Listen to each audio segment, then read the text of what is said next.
जय हिंद दोस्तों, स्वागत है आप सभी का एक बार फिर से लक्ष्य के यूट्यूब चैनल पर। आज पॉलिटी की दूसरी क्लास लेकर आए हैं, जहां हमने कल छोड़ा था कि प्रस्तावना और उद्देशिका या उद्देशिका जो है वो क्या है, और उसको हमने थोड़ा समझने का प्रयास किया था।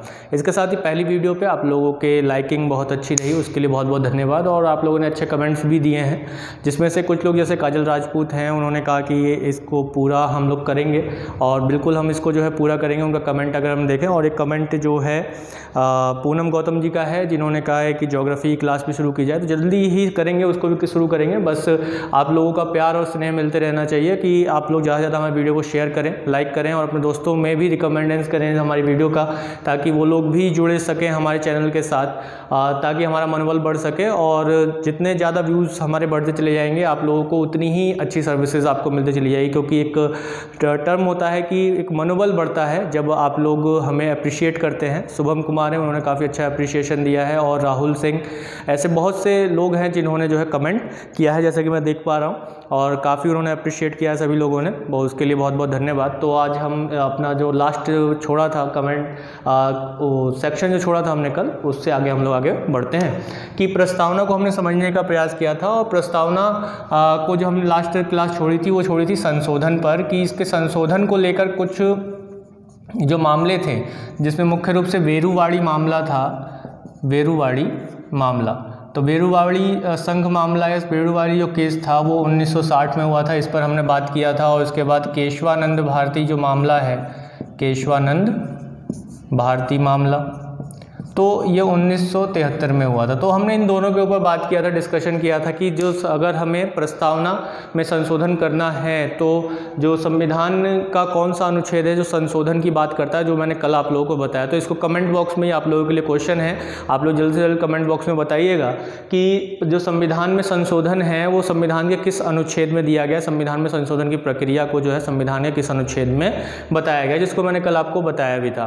तो आगे हम बढ़ते हैं। इससे आगे का जो कंसेप्ट था वो भी ये था। अब हम लोग ये देखेंगे कि जो उद्देशिका है या जो प्रस्तावना है, इसका एक मेन पहलू क्या है, या इसमें जो लिखी गई बातें हैं वो क्या है। अब हम लोग इस पर बात करेंगे। तो उसके लिए हम देखेंगे कि प्रस्तावना को पढ़ने के लिए हम इसके तत्वों को 4 रूपों में बांट लेते हैं। तो अगर हम देखा जाए तो इसको हम तत्वों को अगर बांटें, किसको, प्रस्तावना के तत्वों को, तो हम 4 रूपों में बांटेंगे। एक बात की ये हमें क्या बताती है, पहले बात ये बताती है कि संविधान जो है उसकी शक्तियों का स्रोत कौन है। तो संविधान की शक्तियों का स्रोत, शक्तियों का स्रोत, तो जो संविधान की शक्तियां हैं उसके स्रोत कौन से हैं।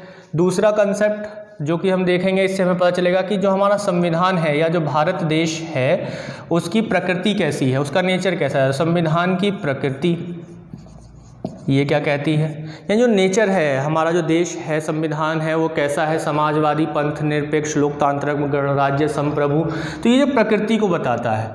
उसी तरीके से अगर हम देखेंगे तो संविधान का उद्देश्य क्या है, संविधान को बनाने का उद्देश्य क्या है, संविधान का उद्देश्य क्या है, वो भी हमें जो है उद्देशिका से पता चलेगा या प्रस्तावना से पता चलेगा संविधान के। इसी प्रकार एक बात और देख लेंगे कि जो संविधान को अंगीकृत करने की तारीख या अंगीकृत की जो तिथि है वो क्या है। तो ये 4 बातें जो है मुख्यतः हमें उद्देशिका से जानने को मिलेगी और समझने को मिलेगा। तो अभी आपकी स्क्रीन पर यहाँ आपको प्रेम्बल दिखाई दे रहा होगा, संविधान की उद्देशिका दिखाई दे रही होगी। इसमें जो शुरुआती लाइनें हैं उसको मैं अब थोड़ा जूम करके बड़ा करके आपके सामने रखता हूँ। तो उसमें क्या लिखा हुआ है, हम भारत के लोग भारत को एक संपूर्ण प्रभुत्व संपन्न समाजवादी पंथ निरपेक्ष लोकतांत्रिक गणराज्य बनाने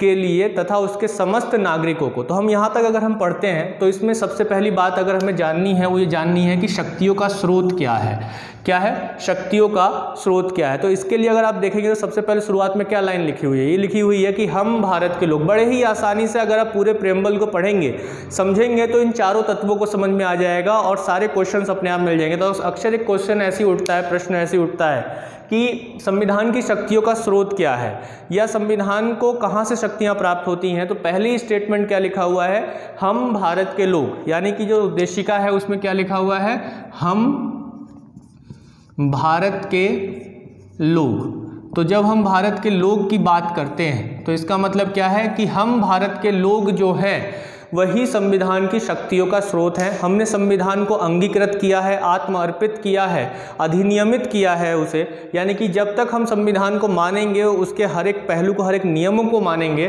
तो वो संविधान को ऊर्जा देगा, शक्ति देगा। यानी कि यदि कोई व्यक्ति संविधान को मानने से मना कर देता है तो उसके लिए वो संविधान क्या है, मात्र एक किताब है जो कागज़ों से बनी हुई है और कुछ नहीं। लेकिन जब हम उसे मानते हैं, उसके अंदर लिखे गए नियम कानूनों को मानते हैं, उसके अनुसार चलते हैं, तो वो एक जीवंत पुस्तक बनती है। इसीलिए संविधान को जीवंत पुस्तक भी कहा जाता है। उसका एक कारण तो ये है ही है कि हमने उसे माना हुआ है, अच्छे से समझा हुआ है और उसको अंगीकृत किया हुआ है, आत्मअर्पित और अधिनियमित किया हुआ है। उसके साथ साथ उसमें हम समयानुसार, यानी कि जो हमारी संसद है, समयानुसार क्या कर सकती है, संशोधन कर सकती है।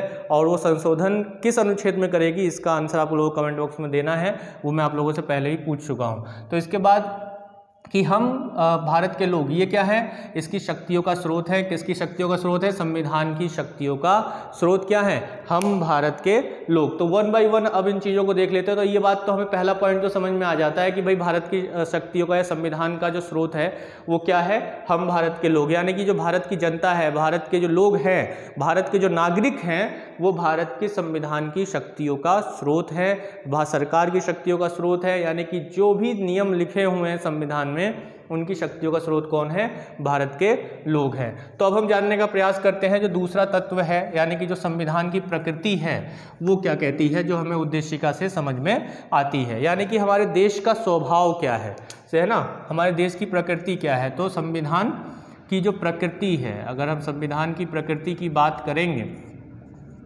संविधान की प्रकृति, नेचर कैसा है संविधान का, तो हम इसमें देखते हैं सबसे पहली बात कि आपने जहाँ तक आपने पढ़ा प्रेम्बल में कि हम भारत के लोग, ठीक है, भारत को, अब यहाँ से हमें पता चलता है कि संविधान की प्रकृति क्या है। भारत को एक संपूर्ण प्रभुत्व संपन्न,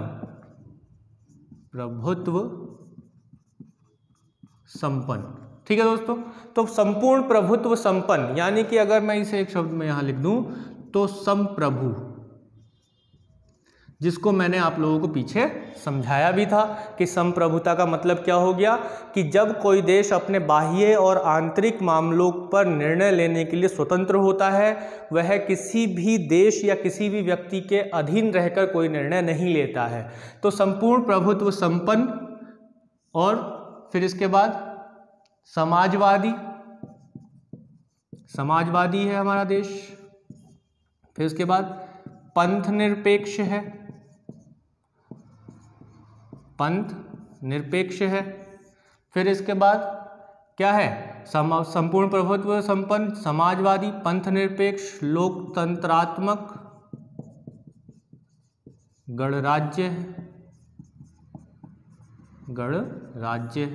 तो लोकतंत्रात्मक गणराज्य बनाने के लिए, यानी कि संपूर्ण प्रभुत्व संपन्न, समाजवादी, पंथ निरपेक्ष और लोकतंत्रात्मक गणराज्य, तो ये क्या है, ये हमारे संविधान की प्रकृति है, हमारे देश की प्रकृति है कि हमारा देश कैसा है, संप्रभु देश है, ठीक है। हमारे देश का स्वभाव कैसा है, संप्रभु है, यानी कि हम पूर्ण स्वतंत्र हैं। समाजवादी का मतलब क्या है, समाजवादी का मतलब है कि देश के संसाधनों पर, जो कि संसाधन हैं देश में, जो भी रिसोर्सेज हैं, उस पर समाज का समान अधिकार है, यानी कि जो देश के लोग हैं उन सभी का एक समान अधिकार है, यानी कि समानता की बात की जाती है। पंथ निरपेक्ष, यानी कि देश, जो हमारा राष्ट्र है या संविधान है, वह किसी भी धर्म के करीब नहीं है। लोकतंत्रात्मक, यानी कि लोगों का शासन है। किसका शासन है, लोगों का शासन है, क्लियर है। गणराज्य किसे कहेंगे या गणतंत्र किसे कहेंगे, जिसका प्रमुख जनता द्वारा प्रत्यक्ष या अप्रत्यक्ष रूप से चुना जाता हो, ठीक है। तो हमारे यहाँ कैसा है, अप्रत्यक्ष रूप से। प्रमुख का मतलब जो हमारा राष्ट्र प्रमुख है, हमारा राष्ट्र प्रमुख कौन है, तो राष्ट्र का प्रमुख कौन होगा, राष्ट्र का प्रमुख होगा राष्ट्रपति। और राष्ट्रपति जो है हर 5 वर्ष पर अप्रत्यक्ष रूप से चुना जाता है, यानी कि जनता द्वारा जो चुने गए प्रतिनिधि हैं वो राष्ट्रपति का चुनाव करते हैं। तो हमारे संविधान की प्रकृति क्या है, हम संपूर्ण प्रभुत्व संपन्न है, हमारा देश संपूर्ण प्रभुत्व संपन्न है, संप्रभु देश है, हम समाजवादी है, यानी कि देश में समाज में हम समानता लाने की बात कर रहा है हमारा संविधान, हर एक व्यक्ति को इक्वल राइट देने की बात कर रहा है। उसी तरीके से पंथ निरपेक्ष है। पंथ निरपेक्ष मतलब देश के किसी भी धर्म, देश का किसी भी धर्म के साथ कोई संबंध नहीं है। हमारे यहाँ सभी धर्म देश के सामने एक समान है, सभी को समान सुविधाएं देश देगा या संविधान देगा, सभी को समान अधिकार संविधान देगा, वह किसी भी तरीके से किसी के साथ कोई भेदभाव नहीं करेगा। लोकतंत्रात्मक होगा, लोगों का शासन होगा, लोगों के द्वारा चुने गए प्रतिनिधि होंगे। गणतंत्र या गणराज्य क्या होगा, जिसका प्रमुख जनता द्वारा प्रत्यक्ष या अप्रत्यक्ष रूप से चुना जाता है, यानी कि जो हमारा प्रमुख होगा, राष्ट्राध्यक्ष होगा, जिसे राष्ट्रपति हम कहते हैं, वो वंशानुगत नहीं होगा। तो ये संविधान की प्रकृति है दोस्तों। तो आराम से इसमें हम आप 1 बाय 1 चीज़ों को समझते हुए चल सकते हैं और एक एक स्टेप को, एक एक जो शब्द हैं इसमें, संपूर्ण प्रभुत्व संपन्न, समाजवादी, पंथ निरपेक्ष और लोकतंत्रात्मक। और इस चीज़ में मैंने आप लोगों को एक बात और बता चुका हूँ पीछे ही, कि जो समाजवादी है और पंथ निरपेक्ष है, ये दो शब्द जो यहाँ पर आपको दिखाई दे रहे हैं, जो इसकी प्रकृति को बताते हैं, हमारे देश की प्रकृति को बताते हैं, इनको किस संविधान संशोधन के माध्यम से संविधान की उद्देशिका में जोड़ा गया था, इसको भी आप लोग कमेंट बॉक्स में जरूर आंसर दीजिएगा। तो चलते हैं, आगे बढ़ते हैं। तो आगे जो मैंने आप लोगों को बताना है वो क्या बताना है, कि जो संविधान का उद्देश्य है या जो उद्देशिका है, उसमें क्या बताया गया है कि हमारे संविधान का उद्देश्य क्या है, हम क्यों संविधान को बना रहे हैं, उसका एक प्रमुख उद्देश्य क्या रहा है। अगर हम बात करें संविधान का उद्देश्य क्या है, हमारे संविधान का उद्देश्य क्या है, तो आपने जहाँ पहले संविधान की उद्देशिका को पढ़ा कि लोकतंत्रात्मक गणराज्य बनाने के लिए तथा उसके समस्त नागरिकों को सामाजिक, आर्थिक और राजनीतिक न्याय, तो एक उद्देश्य क्या है, न्याय प्रदान करना, समस्त नागरिकों को न्याय प्रदान करना। फिर उसके बाद विचार, अभिव्यक्ति, विश्वास, धर्म और उपासना की स्वतंत्रता प्रदान करना। क्लियर है, तो यानी कि स्वतंत्रता। इसके बाद उपासना की स्वतंत्रता प्रदान करना, फिर प्रतिष्ठा और अवसर की समता प्रदान करना, समता, ये इसका उद्देश्य है। इसके अलावा तथा उन सब में व्यक्ति की गरिमा और राष्ट्र की एकता और अखंडता को सुनिश्चित करने वाली बंधुता को बढ़ावा देना, इसको बंधुता को। तो एक शब्द आया अखंडता, तो अखंडता शब्द भी किस संविधान संशोधन के द्वारा संविधान की उद्देशिका में जोड़ा गया, वो आप लोग लिखिएगा, बताइए कमेंट बॉक्स में, जल्दी जल्दी बताइएगा, आंसर आप लोग जल्दी जल्दी दीजिएगा, तभी हम लोग आगे बढ़ेंगे, ताकि आप लोग को मुझे पता चल सके कि आप लोग सीख कितना रहे हैं। आप देख तो रहे हैं वीडियो कि आप उससे कुछ सीख पा रहे हैं या नहीं सीख पा रहे। बड़े ही सरल और आसान शब्दों में मैं इसे समझा रहा हूँ, और ज़्यादा से ज़्यादा अपने दोस्तों में शेयर करना ना भूलें, लाइक करिए और कमेंट में आंसर जरूर दीजिए। तो इसके बाद न्याय की बात हो रही है, तो न्याय कितने प्रकार के बताए गए हैं, 3 प्रकार के न्याय बताए गए हैं। कौन कौन से, सामाजिक, आर्थिक और राजनैतिक। ठीक है दोस्तों, तो 3 प्रकार के क्या बताए गए हैं, न्याय बताए गए हैं, सामाजिक, आर्थिक और राजनीतिक न्याय। तो जब हम सामाजिक, आर्थिक और राजनीतिक न्याय की बात करते हैं, तो इन तत्वों को कहाँ से लिया गया है, इन तत्वों को लिया गया है 1917 में, 1917 के रूसी क्रांति से। कहाँ से लिया गया, 1917 की रूसी क्रांति से। तो 1917 की रूसी क्रांति से सामाजिक, आर्थिक और राजनीतिक न्याय के जो सिद्धांत हैं उसको लिया गया है। कहाँ से लिया गया है, सामाजिक, आर्थिक और राजनीतिक के सिद्धांत को रूसी क्रांति से लिया गया है। ठीक है दोस्तों, तो न्याय कितने प्रकार के, 3 प्रकार के न्याय बताने की बात की गई है, यानी कि सामाजिक आधार पर किसी तरीके से कोई भेदभाव ना हो, आर्थिक आधार पर सभी को एक समान रूप से मौका मिले कि वो अपने आर्थिक जीवन को चला सके। राजनीतिक की अगर हम बात करें तो सभी को, किसी भी व्यक्ति को देश में किसी भी सरकारी कार्यालय में आने जाने और घूमने फिरने की जो है वो स्वतंत्रता होगी। तो इस बात को बताया गया है। तो यहाँ पे सामाजिक, आर्थिक और राजनीतिक न्याय जो कि क्या है, रूसी क्रांति से लिया गया है 1917 1917 में। इसी के साथ ही अगर देखा जाए तो स्वतंत्रता, समता और बंधुत्व, इसकी अगर हम बात कर रहे हैं, इन तीनों की अगर मैं बात करूं तो इनको जो लिया गया है, इनको लिया गया है फ्रांस की क्रांति से। ठीक है, कहाँ से लिया गया है? फ्रांस की क्रांति से लिया गया है। तो ये बात, ये पॉइंट, ये फैक्ट आप लोग ध्यान रखिएगा, फ्रांस की क्रांति से लिया गया है। कहाँ से लिया गया है? फ्रांस की क्रांति से लिया गया है स्वतंत्रता, समता और बंधुत्व के कंसेप्ट को। क्लियर है दोस्तों? तो अब यहाँ पे हमने देखा न्याय तो 3 प्रकार के हैं, और 3 प्रकार के जो न्याय की बात की गई है, सामाजिक, आर्थिक और राजनीतिक, ये रूसी क्रांति से ली गई है जो 1917 में हुई थी। उसके अलावा स्वतंत्रता, समता और बंधुत्व, इसके कंसेप्ट को हमने फ्रांस की क्रांति से लिया है। लेकिन स्वतंत्रता कितने प्रकार की बताई गई है उस पर बात कर लेते हैं फटाक से जल्दी से, कि जो स्वतंत्रता है वो कितने प्रकार की है? स्वतंत्रता 5 प्रकार की बताई गई है। कौन कौन सी? विचार, अभिव्यक्ति, विचार, अभिव्यक्ति, विश्वास, धर्म,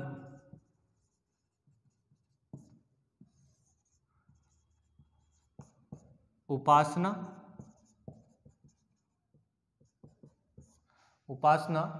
और की स्वतंत्रता। तो हो गए 5, विचार, अभिव्यक्ति, विश्वास, धर्म और उपासना की स्वतंत्रता।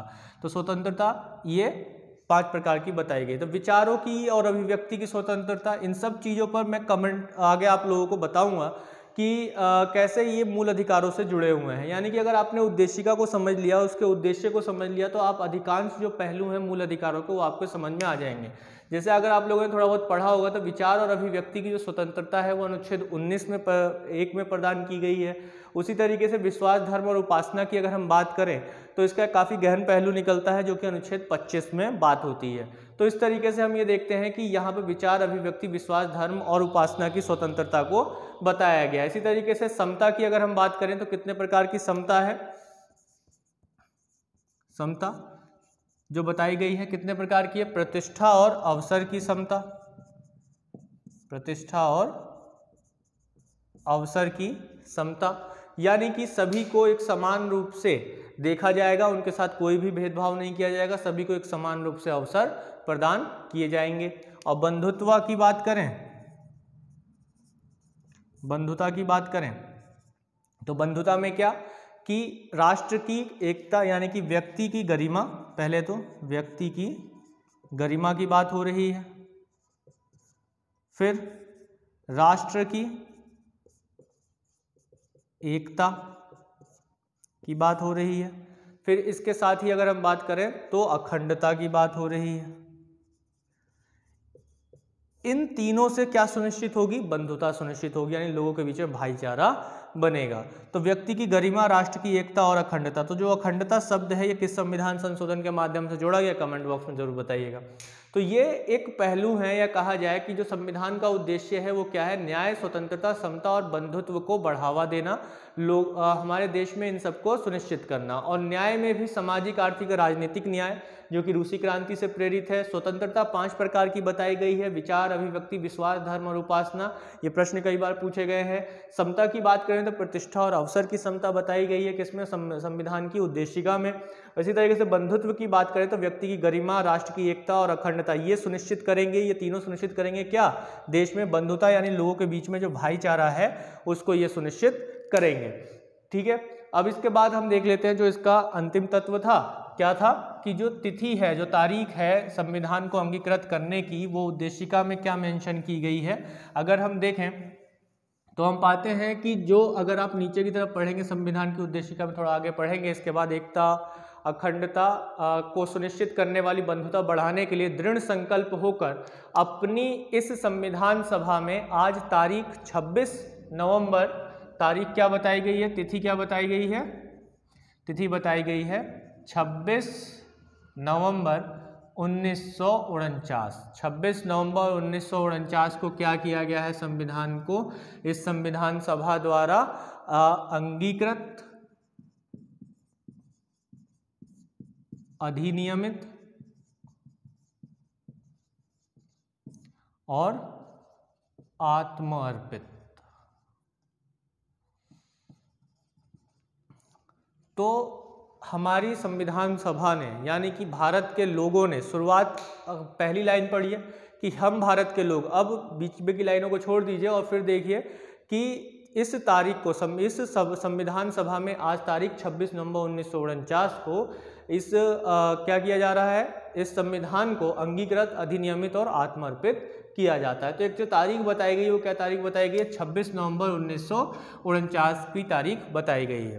तो दोस्तों बेसिक जो पहलू हैं उद्देशिका के और इससे संबंधित जो भी कंसेप्ट हैं वो मैंने आप लोगों को 2 वीडियोस में क्लियर किए हैं और आसान और सरल शब्दों में है। इन पॉइंट्स को छोड़कर और भी हैवीएस्ट चीज़ों को लेकर क्वेश्चंस नहीं बनेंगे। आप लोगों को बड़ा ही आसानी से चीज़ों को समझना होगा, कुछ पहलुओं को लेना होगा। अब आप लोग कितना सीख पाए हैं इसके लिए हम अगली वीडियो में डिस्कस करेंगे क्वेश्चन आंसर को, जो जिनका संबंध किससे होगा, जिनका संबंध केवल और केवल उद्देशिका और प्रस्तावना को लेकर प्रश्न होंगे और उन प्रश्नों के उत्तर आप लोगों के साथ से मैं कमेंट बॉक्स में रेगुलर चाहता रहूँगा कि जैसे जैसे आप वीडियो को देखें वैसे वैसे आप उसके आंसर्स देते रहें। तो इससे क्या होगा कि आप लोगों को खुद पता चलेगा कि आप लोगों ने कितना सीखा है और दूसरा कि मुझे भी पता चलेगा कि आप लोगों ने कितने अच्छे कमेंट्स आंसर दिए हैं। तो इसके साथ ही जिन लोगों ने कमेंट रेगुलर बने हुए हैं हमारे वीडियो के साथ कमेंट कर रहे हैं, जैसे रानी भाटी जी हर एक वीडियो देखती हैं और उन पर कमेंट भी करती हैं और अच्छे आंसर्स भी देती हैं। डेली करंट अफेयर्स के वीडियोस को देखकर भी वो आंसर काफ़ी अच्छा करती हैं। तो आप लोगों से सभी से यही अनुरोध है कि आप लोग डेली करंट अफेयर्स का वीडियो भी देखें और जो बेसिक चीज़ें चल रही हैं वो, क्योंकि मैंने आप लोगों को पहले भी बताया हुआ है कि किसी भी पेपर में जो जीएस का पेपर होता है उसके बनने का एक कंसेप्ट होता है, एक संकल्पना होती है, एक प्लानिंग होती है, उसे हम बोलते हैं एक समसामयिकी। समसामयिकी मतलब करंट अफेयर्स प्लस बेसिक जो कि हम लोग ये नॉर्मल पढ़ रहे हैं, इन्हीं को मिलाकर क्या बनता है, प्रश्न बनता है। ये कंसेप्ट मैं अक्सर बताता हूँ हमेशा लोगों को भी। एक फॉर्मूला समझ लीजिए मेरा कि एक फॉर्मूला है और ये फॉर्मूला यानी कि क्या, कि कोई टर्म अगर करंट अफेयर्स में चल रहा है, कोई भी चीज़, कोई मुद्दा अगर करंट अफेयर्स में चल रहा है और उसका मुद्दा कोई बेसिक से जुड़ा हुआ है तो उससे प्रश्न बनने की संभावना पूरी रहती है। जैसे उद्देशिका से ही उठा लेता हूँ एक, जैसे कि करंट अफेयर्स में क्या चला कि अभी केशवानंद भारती जी का डेथ हुआ, केशवानंद भारती जी क्या उनका स्वर्गवास हो गया। तो केशवानंद भारती का जो स्वर्गवास हो गया तो केशवानंद भारती केस में उनका संबंध किससे रहा, एक तो बेसिक से क्वेश्चंस किससे उठने की संभावना हो सकती है, प्रस्तावना से उठने की संभावना हो सकती है, उद्देशिका से उठने की संभावना हो सकती है। दूसरा, संविधान के मूल ढांचे से प्रश्न उठ सकता है कि संविधान के मूल ढांचा, ऐसे प्रश्न पूछ ले कि संविधान का मूल ढांचा किस केस में या किस मामले में उच्चतम न्यायालय ने दिया। तो केशवानंद भारती मामले से लेकर प्रस्तावना को प्रश्न पूछ सकता है कि किस केस में, किस मामले में उच्चतम न्यायालय ने ये कहा कि प्रस्तावना में संशोधन किया जा सकता है। ठीक है, तो ये क्या हुआ, करंट अफेयर्स का एक मैटर हो गया। दूसरा कि बेसिक से उठाकर प्रश्न बनाकर पूछ सकता है क्योंकि करंट अफेयर्स में एक मामला चल रहा था। तो इस तरीके से लेकर प्रश्न बनते हैं, हर एक पेपर में प्रश्न बनते हैं। तो हमें मेनली एक दृष्टि तो बेसिक पर रखनी ही होती है, उससे ज़्यादा हमें जो है करंट अफेयर्स के मुद्दों पर रखना होता है कि करंट अफेयर्स में क्या क्या चीज़ें चल रही हैं जिनसे हमारे प्रश्न बनते हैं। तो ये वीडियो आप लोगों को अच्छी लगी हो और आप लोगों को सिखा रही हो तो ज़्यादा से ज़्यादा अपने दोस्तों में शेयर करें। और गुरु दक्षिणा के रूप में अगर आप मुझे कुछ देना चाहते हैं तो यही दे सकते हैं कि ज़्यादा शेयर करें अपने दोस्तों में और उन्हें रिकमेंडेंस करें हमारे इस चैनल के बारे में और उन्हें सब्सक्राइब करने के लिए भी बोलें और ज़्यादा से ज़्यादा आंसर्स दें जो भी मैं क्वेश्चंस पूछ रहा हूँ इससे, ताकि मुझे भी लगे कि मैं मेहनत जो कर रहा हूँ वो गलत नहीं कर रहा हूँ, अच्छे लोगों पर मेहनत कर रहा हूँ। धन्यवाद।